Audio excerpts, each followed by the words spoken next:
Hello Star Citizens, Buzzkiller here, and welcome to a Star Citizen update.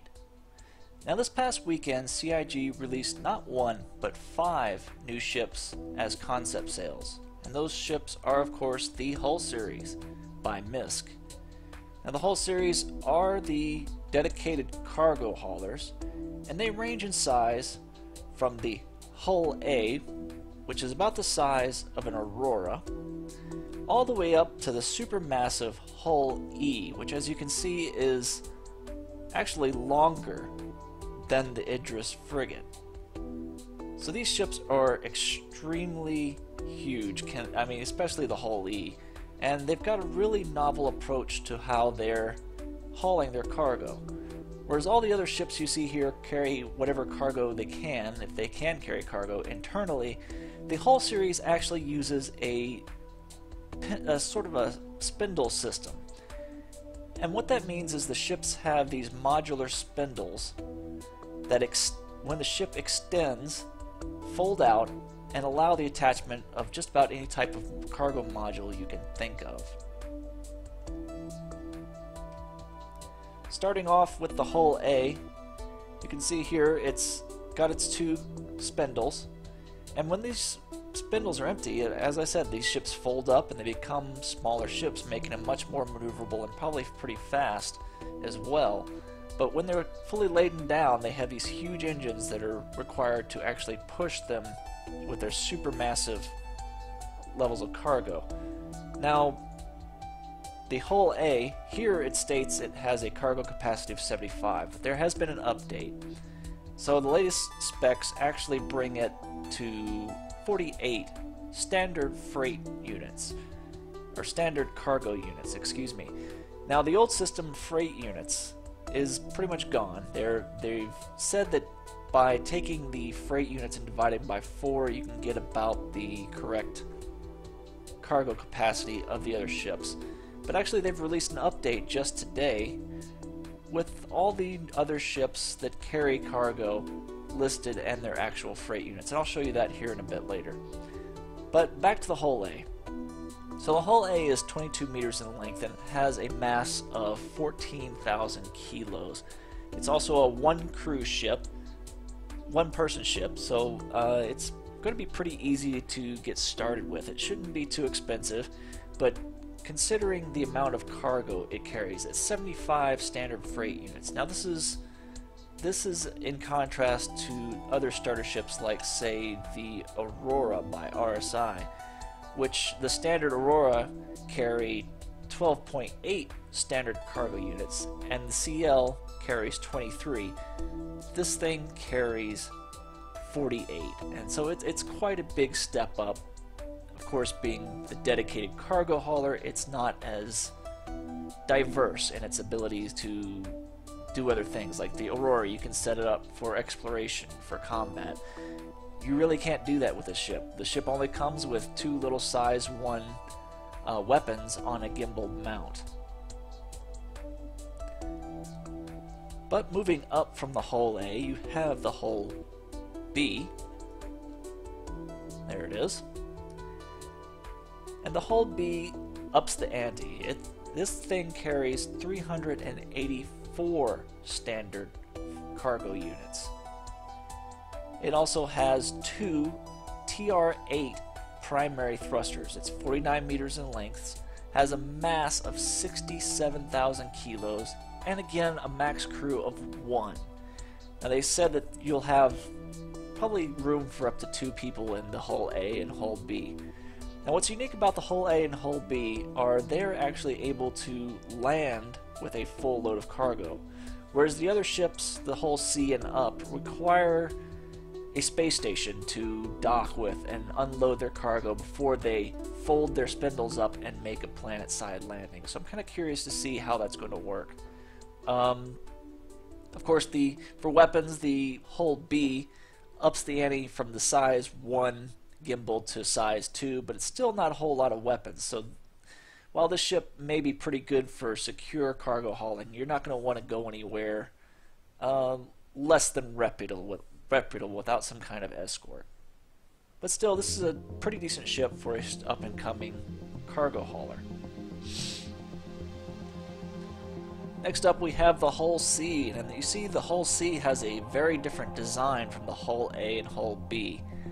It's actually stated that this is probably one of the most common ships that you will see as you're flying around in the persistent universe. Now the Hull C has a cargo capacity of 4,608 standard cargo units. That's a lot of cargo. That's a huge step up, and makes it a much juicier target for pirates. So in order to mitigate that, this ship has drastically higher level of weaponry. So this one has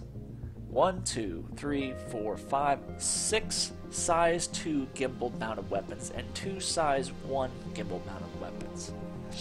It also ups the ante when it comes to crew. This ship requires a maximum crew of 3 personnel. It's 105 meters in length, a mass of 298,000 kilos. And man, this is where it gets serious. So this is actually, of all these ships, this is probably the one I want the most, because it sort of strikes that balance, as they say, between the smaller cargo vessels and the super ones, and this one can probably easily be ran by one person with maybe a couple of NPC crew, or just you and a buddy, you know? So this is probably one of the best ships for maybe not starting right off, because you're gonna have to buy all that cargo, but as you really get established as a cargo hauler, this is gonna be the ship you'll probably spend the most time in. Now moving up from the Hull C, we have another significant step up with the Hull D. Now the Hull D, look at all these engines. This thing has, well, I'm sorry, actually, that looks the same as the Hull C. Let me go back here. Yeah, it's actually showing the same as the Hull C, whereas the Hull C has, what was it, 6 TR8 thrusters. The Hull D should have, I believe, 10.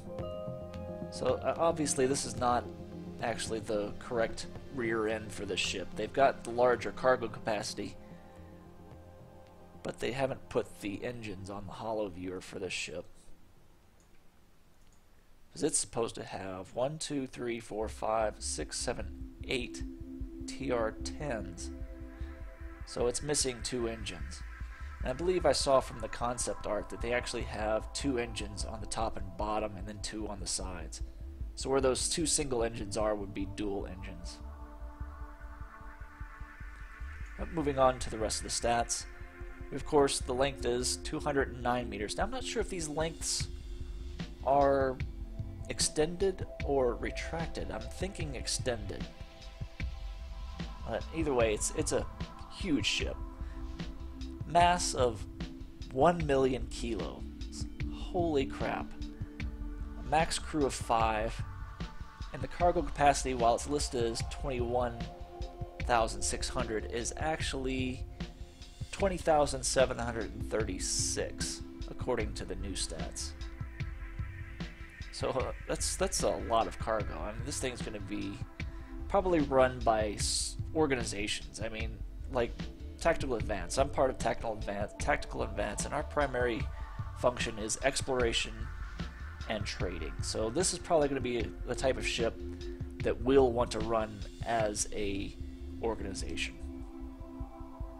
Now moving up one step higher, we have the supermassive, oh my god, look at all those engines, Hull E. Now this is the one that's larger than an Idris frigate. So this is a super capital ship. And I believe, how much does this thing run as a pledge? $550. So you've got half the price of an Idris. You could buy a ship that's even larger. Of course, it's not going to have the combat capacity of an Idris, but it's going to be bigger. It's going to definitely turn heads. And if you can actually swing the money to get one of these cargo ships full of cargo, my hat's off to you, because it's probably going to take multiple organizations, or just a really huge organization, just to run one of these ships and buy the cargo. And then, of course, you've got to escort it. I mean, because it really doesn't have that much weapons considering its size. So let's look at the stats on this one. The length is 372 meters, mass of 3.2 million kilos, still a max crew of 5. Cargo capacity here is listed as 153,000, but the updated stats, it's 98,304. So I'm not sure what happened between now and Saturday, but they've definitely changed some of the stats here. But still 98,000 standard cargo units is a lot of cargo. Now, like the Hull C, it has the same number of weapons, but it's upgraded, you know, size-wise. So the Hull C, let me go back. The Hull C had the 1, 2, 3, 4, 5, 6, 7 size 2 and 2 size 1s. Hull D has the 7 size 3s and 2 size 2s. Now the Hull E has the 7 size 4s and 2 size 3s, which really, if you think about it, really isn't a whole lot for a ship of this size. Because, I mean, look at the Idris. It's got guns galore, but that's not the focus of this ship. This ship is cargo. That's all it's for. Now, there's a lot of concerns floating around the forums about how the cargo is loaded on these exterior spindles. People are afraid that the cargo is going to be exposed and easily destroyed. These ships are supposed to come with massive shields, so they're not going to move very fast, but they're going to have a ton of armor, they're going to have huge shields, and remember, you're going to have escorts. So you're going to have to get through the escorts before you get anywhere near this cargo. But just in case you're paranoid, they're saying that they're actually going to release cargo modules that are more armored than the standard cargo modules. So maybe they'll be thicker in armor, just have a slightly less cargo capacity per module. There's also some other interesting things floating around. They're saying that you're actually going to be able to add modules in place of cargo that provide additional functionality. Like some modules will be gun platforms, so you can add extra guns to this ship. Or one of them is supposedly a snub fighter launcher, so you'll be able to put snub fighters on one of these ships.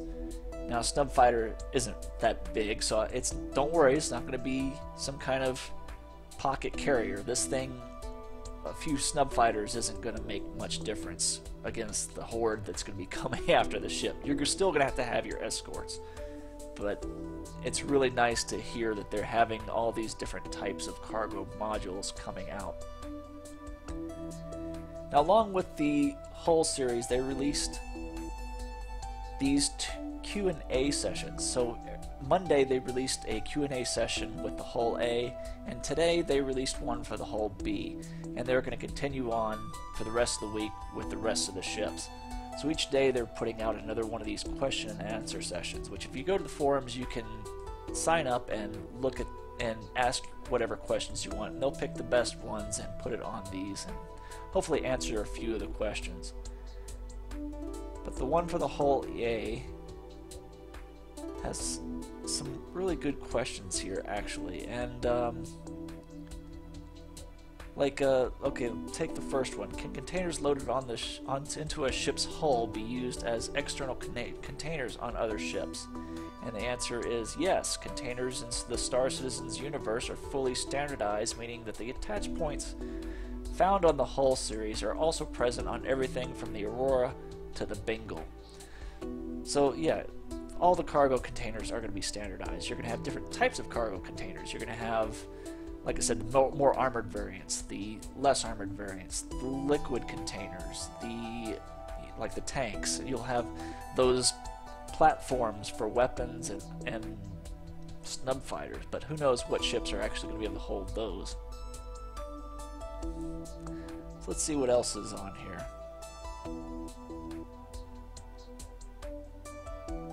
So how large are the manned cabs?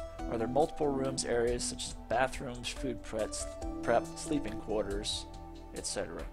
So, and their answer to that is the manned cabs differ significantly depending on the ship, although all of them have some form of standard luxury. So basically you'll have the hull A, which is like your tractor trailer. It'll have, you know, two chairs and a sleeping area. You probably, from what I understand, it's only going to have one bed though. So if you want a hot swap, like kind of like a tractor trailer team might, if you have two drivers running a tractor trailer, one of them be in the back sleeping and the other one will be driving, and they'll switch off because, well, in the real world truckers have to have certain amount of sleep, so that's why they sometimes run teams. But it's pretty interesting that they're going to have that ability here in this game. But really the interesting one is the hull B Q&A. And this one starts off with that chart I was telling you about, and it has an updated list of stats for all the cargo capacities, all the ships that are actually able to carry cargo as of right now. So you've got at the very top your Avenger, which is able to carry 12 SCU. Your Redeemer with Marines is able to carry 12 SCU. But if you remove the Marine compartment, you can carry 24. So, you know, there's your modular system. The Retaliator, 128. That's, of course, if you remove the torpedo bays. But some really good information here. And for those of you who own a Banu Merchantman, don't worry. You're going to be carrying 5,017 SCU of cargo, so that you're actually going to be able to carry more than a hull C on one of those ships, and you're going to be much better defended, because as we all know, the Banu Merchantman is designed to be more of a blockade runner, but it's going to be a massive blockade runner, so it's going to have some nice cargo capacity. Other than the Banu Merchantman and the hulls, the next largest ship is the Starfarer, also by MISC, so I'm seeing a bit of a trend here. The MISC ships seem to be cargo-centric, but the MISC Starfarer is going to be able to carry 4,043.5 SCU, so that's pretty good. Of course, it'll also have the ability to, you know, do in-mission refueling and all that. Now, they actually said that the hull C's and D's are sometimes used by the UEE military to resupply ships, so that might make for an interesting thing, even if you have a combat-oriented fleet or organization. You might want to have a hull C or hull D to help, you know, resupply missiles, etc. So that's a pretty interesting ability there. So here's a question on the landing. How are you planning to land the hull B fully loaded on planetside? Remember, the hull A and hull B are supposed to be able to land fully loaded. So they say, very carefully, we are in the process of updating landing gear design for the hull B so that it can land with the lower cargo slot filled. So that's going to be pretty interesting. It's going to have some pretty long landing gear. It's going to have to be beefy landing gear too, because that's a lot of weight for the hull B. But anyway, let's move on. Along with the cargo ships, they came out with a design post for cargo interaction. Now here's where things get really interesting. Only Star Citizen can take something as mundane as cargo and make it interesting. So what they're doing is they're saying that every piece of cargo is physically there. It's not like in other games where you just have, you know, a list, a manifest of what you have in your ship. Everything that you have on a manifest in Star Citizen is somewhere in your ship taking up space, and you have to be able to actually interact with that. So if it's anything from your player moving individual items to players moving massive items, to players moving containers full of items, and pallets, you know, with items on them. And then you've got your cargo bays. How are you going to go through your cargo bay and find exactly that piece you want? It's all in this design post, along with their system for, you know, a person interacting with small and medium objects, like here the grabby hands, which is going to be pretty cool. Actually, it's going to allow you to, you know, decorate your hangar. So watch this real quick. So here's a guy, he picks up the cup, he's got it in his hand, he drops it, he picks it up again, and he can actually set it down on different surfaces and at different heights. So we've got the lower and then the higher up on the high shelf. Now they also said that you're going to be able to hold the F key when you're dropping an item, and you'll be able to go into a precision placement mode where you'll be able to move the item around, you know, and put it in a certain orientation. So you're going to be able to use this to decorate your hangars by picking up items and placing them where you want them. Now, I'm hoping they implement some kind of way of locking those items down so someone doesn't come along and accidentally knock them over or walk out of your hangar with them. Here's a video of them actually using a two-handed object like this ammo crate. It actually works pretty well. Needs a little work on some of the points where they grab them and maybe some animation work, but I think they've got a really good start on it. They also, all the items are actually affected by physics as well, so they can do things like this coin toss. It's pretty cool. So you're pulling up on, or you're looking, as you're looking up, you hit your F key and you drop the item and it flips up in the air, and then you grab it again when it comes to your level again. And I mean, absolutely fantastic. That's going to be awesome. And then you have usable items as well, like pistols and rifles that can be picked up and put down wherever you want, and then you double tap to actually start using it. There he is. He's holstered the weapon he picked up, unholsters it, and then puts it down, or holds it and then puts it down. So really cool idea. And of course, inside the cargo containers themselves, you have a grid that everything sort of snaps to. It's a 3D grid, and certain items take up more than one grid point. Like this pistol takes one grid point inside of this cargo container. And then they go over and grab a rifle, which takes up two, and then they put that inside the cargo container. And now he actually interacts with the cargo container itself.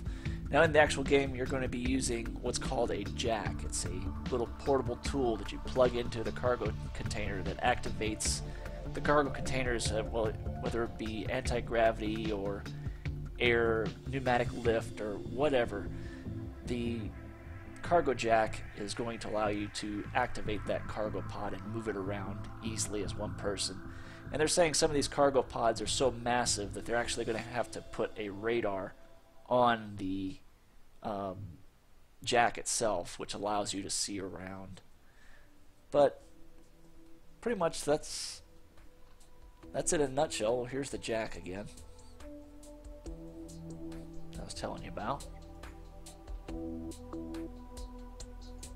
There's a larger cargo container with some larger items that are taking up so many points. But this is definitely a design post you're going to have to sit down and go through yourself if you haven't already, because this is really great information. Like I said, only Star Citizen is going to make something as mundane as cargo be interesting. Well, that just about wraps up this this overview. I hope you enjoyed the video. I hope you found it informative. If you did like the video, go ahead and hit that like or subscribe button. And once again, this has been Buzzkiller, and I will see you guys in the verse.